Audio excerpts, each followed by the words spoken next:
one of the reasons that I have always liked you though was you are one of the, I guess, one of the only lawmakers who has ever stood up for police reform and caught a lot of flack about it. Like every session. Um, what was your motivation for going after police reform, and what type of reform were you going after, and did you succeed? Do you feel like you succeeded? Oh, I believe I did succeed. And I would say the majority of the people I've dealt with, or even individuals who talked with me, supported me. So when you said there was flack, I think there's just controversy. Hmm. And I'm one, obviously, for transparency and openness in government. So, um, for example, one of my bills was the creation of what we have today, a statewide independent review board when there's police shootings, Hmm. right? Now, the police, some of them don't like that because they don't want an independent review. They believe that their in house system was fine. But we in the legislature thought otherwise and passed this. So you can see that that doesn't harm a police officer Right. unless you're a bad police Yeah. officer. Yeah. And let me say that I support our men and women in blue. I believe the majority of the residents do, Hmm. but we demand accountability Hmm. and we want responsible police officers because theirs is the only position where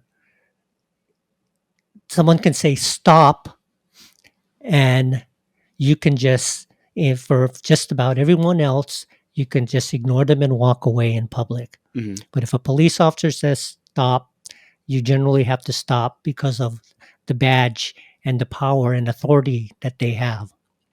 But sometimes, some of their decisions, as we've seen on the news, have been questionable and suspect. And that's where, we need good training. We need strong supervision and monitoring of these individuals.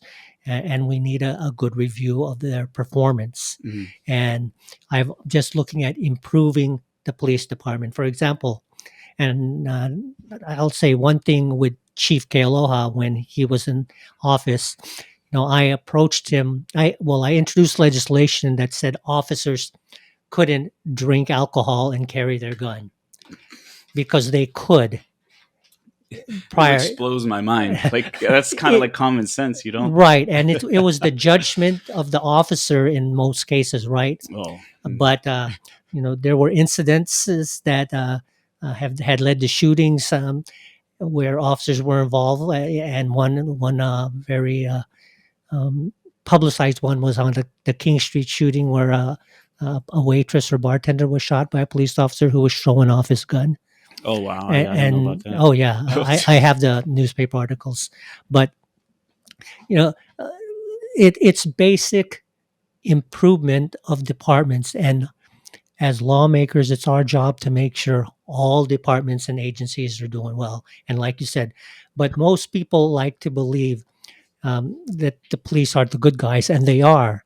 But there are a few bad apples in there, and those are the guys that I'm trying to weed out and get out. Hmm. Um, because again, their decisions can be life and death, and or you have a police officer who has anger issues or who's considered a hothead, that can be problems. Yeah. Thus, you see, the rise of the Black Lives Matter and cases on the news that are being publicized now that cell phones are available. Yep. Much more is available to the public to see and hear.